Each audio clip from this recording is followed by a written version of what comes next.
El aguijón en la carne de Pablo. Por Pedro Coto. El aguijón en la carne de Pablo, una de las escrituras más mal interpretada. No permita que sabiduría de hombre le parafrasee o le justifique esta escritura. Las respuestas a preguntas sobre la Biblia se encuentran en la Biblia y no en filosofía humana. Cuando no entienda una escritura, pídale al Espíritu Santo que le guíe a toda verdad, y el Espíritu le mostrará la verdad por medio de la misma Biblia. Siempre lea la Biblia en contexto para evitar confusiones. ¿Qué es el aguijón en la carne de Pablo? La tradición nos ha enseñado que el aguijón de Pablo era un tipo de dolencia o enfermedad.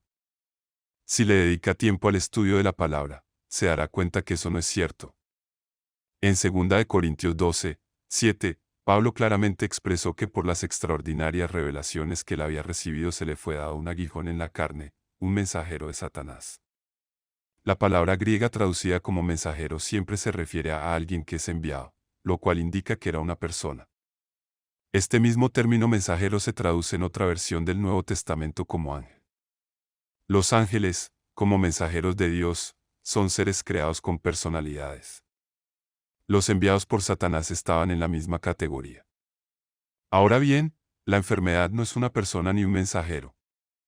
Encontramos referencia en el Antiguo Testamento al lado de aguijón refiriéndose a personas no a enfermedad. Números 33, 55 Y si no echareis a los moradores del país de delante de vosotros, sucederá que los que dejareis de ellos serán por aguijones en vuestros ojos y por espinas en vuestros costados, y os afligirán sobre la tierra en que vosotros habitareis. Ezequiel 28, 22 al 24. 22 Y dirás, así ha dicho Jehová el Señor, he aquí yo estoy contra ti, oh Sidón, y en medio de ti seré glorificado, y sabrán que yo soy Jehová, cuando haga en ella juicios, y en ella me santifique. 23 Enviaré a ella pestilencia y sangre en sus calles, y caerán muertos en medio de ella, con espada contra ella por todos lados, y sabrán que yo soy Jehová. 24 Y nunca más será la casa de Israel espina desgarradora, ni aguijón que le dé dolor, en medio de cuantos la rodean y la menosprecian, y sabrán que yo soy Jehová. El aguijón de Pablo era un espíritu malvado o un ángel enviado por Satanás para abofetearlo. Abofetear significa pegar repetidamente. Dios por ningún motivo manda espíritus malignos en contra del cuerpo de Cristo. Lea Santiago 1 y 13. Él envió al Espíritu Santo y nos ha dado su palabra, la cual es útil para la doctrina, la reprensión, la corrección y la instrucción en justicia, a fin de disciplinarnos y guiarnos. Lea Juan 4 y 13, segunda de Timoteo 3 y 16 y 17. La frase aguijón en la carne es una expresión figurativa o una ilustración. Por ejemplo, cuando alguien nos irrita lo llamamos un dolor de cabeza. Asimismo, el aguijón de Pablo era un ángel malvado que le causaba una intensa molestia, pero no era con enfermedad o dolencias.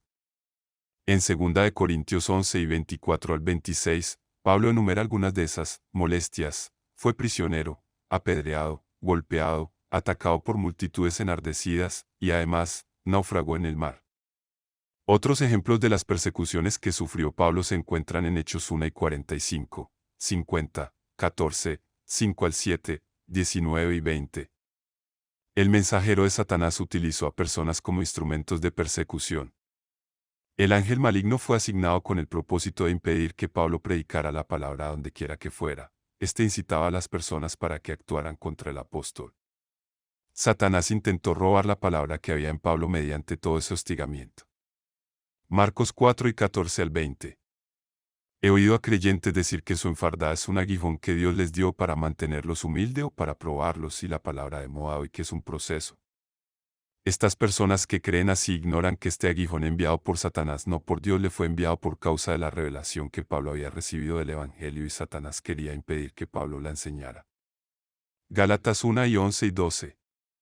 Mas os hago saber, hermanos, que el Evangelio anunciado por mí, no es según hombre. 12 Pues yo ni lo recibí ni lo aprendí de hombre alguno, sino por revelación de Jesucristo.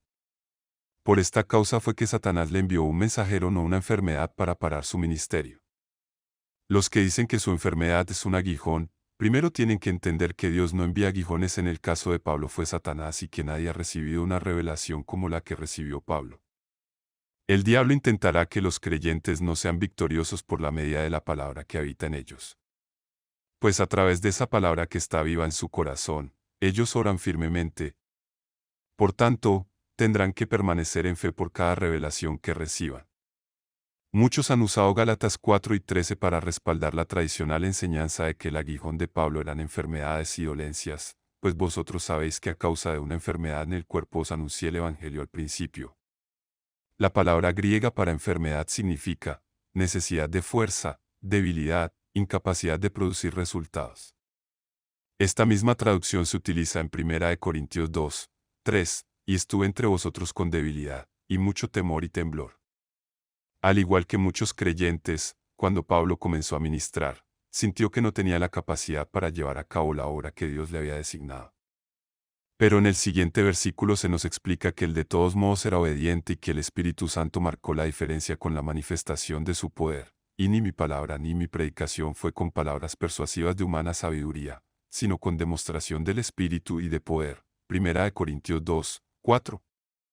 El padecimiento de Pablo o la debilidad de su carne le brindó la oportunidad al Espíritu Santo para realizar una obra poderosa. Por ese motivo, Pablo pudo declarar, por tanto, de buena gana me gloriaré más bien en mis debilidades, falta de fortaleza, para que repose sobre mí el poder de Cristo. Por lo cual, por amor a Cristo me gozo en las debilidades, en afrentas, en necesidades, en persecuciones, en angustias, porque cuando soy débil, entonces soy fuerte. 2 Corintios 12, 9 y 10. Una vez que aprendamos a depender del poder del Espíritu Santo, nuestras debilidades ya no serán un problema. Dios le reveló a Pablo la autoridad del creyente. El apóstol tenía autoridad sobre Satanás en el nombre de Jesús al igual que usted. Sin embargo, en lugar de ejercer su autoridad ordenándole directamente al espíritu maligno que desistiera de sus maniobras en su contra, Pablo buscó recibir su liberación de parte del Señor, respecto a lo cual 3 veces he rogado al Señor, que lo quite de mí. 2 Corintios 12, 8. Si desea resultados, no le pida a Dios que enfrente al diablo por usted. Pues de la misma manera en que el Señor solo instruyó a Moisés para que sacara a los moradores del país, Números 33, 52, Él también le ordena a usted que saque a los demonios y espíritus malignos, Marcos 4 y 17. Someteos, pues, a Dios, resistid al diablo, y huirá de vosotros, Santiago 4, 7. Cuando Pablo le pidió al Señor que apartara de él a este mensajero de Satanás, él le respondió, bástate mi gracia, porque mi poder se perfecciona en la debilidad. 2 Corintios 12, 9. Él no contestó que el mensajero no se iría, sino que su favor era suficiente, de modo que, si sentía que humanamente ya no tenía fuerzas, Pablo tenía el nombre de Jesús para detener los ataques de Satanás y expulsarlo. La palabra griega dunamis que se traduce como fuerza en este versículo, también puede ser traducida como poder.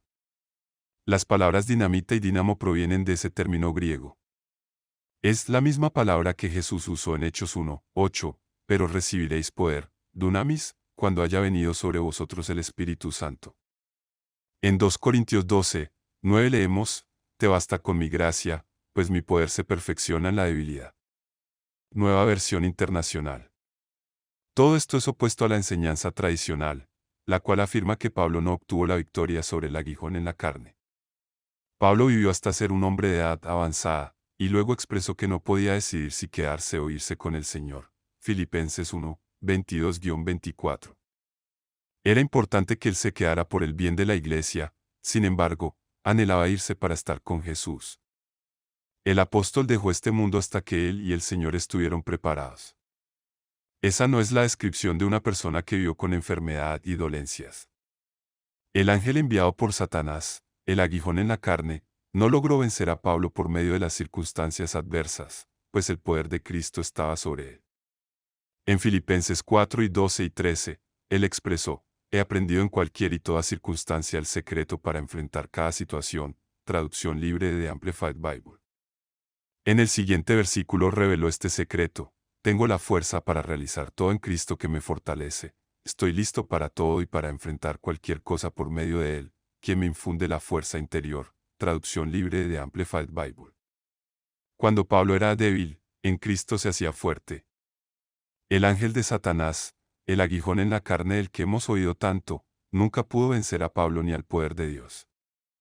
El diablo solo logró exasperar y hostigar al apóstol como una espina en la carne, una incomodidad temporal que pudo ser removida. Pablo fue un hombre de pacto, él corrió la carrera y la ganó. Él conocía su autoridad como creyente, y además sabía que el escudo de la fe podía apagar todos los dardos encendidos del maligno. Efesios 6 y 16. Cuando él comenzó a usar su fe, el Señor pudo librarlo de todas las aflicciones y persecuciones. 2 de Timoteo 3 y 10 al 11. El aguijón en la carne de Pablo es una tradición que Satanás ha utilizado para engañar y robarle a muchas personas. Usándola como excusa, la tradición afirma que Dios se gloria en las enfermedades para que el mundo pueda ver la forma tan maravillosa de cómo los cristianos resisten el dolor y la agonía. La tradición nunca brinda la respuesta correcta. Cualquiera sabe que el mundo ya tiene suficiente dolor y agonía, y lo que necesita es una salida de la enfermedad, no otra forma de vivirla. Si permitimos que las tradiciones de los seres humanos usurpen la autoridad de la palabra de Dios, nos encontraremos indefensos para enfrentar la enfermedad. Dios no podrá defendernos porque habremos invalidado la palabra sobre nuestra vida. Mateo 15, 6. Utilice la siguiente confesión para declarar su libertad sobre las inútiles tradiciones religiosas, a fin de que pueda caminar en el poder de la palabra de Dios. Señor, tu palabra es verdadera, es una semilla incorruptible que deposito en mi corazón. Creo que esta ha sido sembrada en buena tierra y que recibo una poderosa cosecha. No acepto las inútiles tradiciones religiosas del mundo, las cuales anulan la palabra, y arranco de raíz toda doctrina perversa. Resisto el poder de las tinieblas que viene a robar la palabra de Dios. Las Escrituras revelan tu voluntad y me pongo de acuerdo con ellas. Renuevo mi mente a diario con tu palabra, a fin de entablar una relación más íntima contigo y así conocer tus caminos. Mientras tu palabra se establece en mi corazón, yo me arraigo y me cimiento en la verdad. En el nombre de Jesús, amén. Pedro Cotto.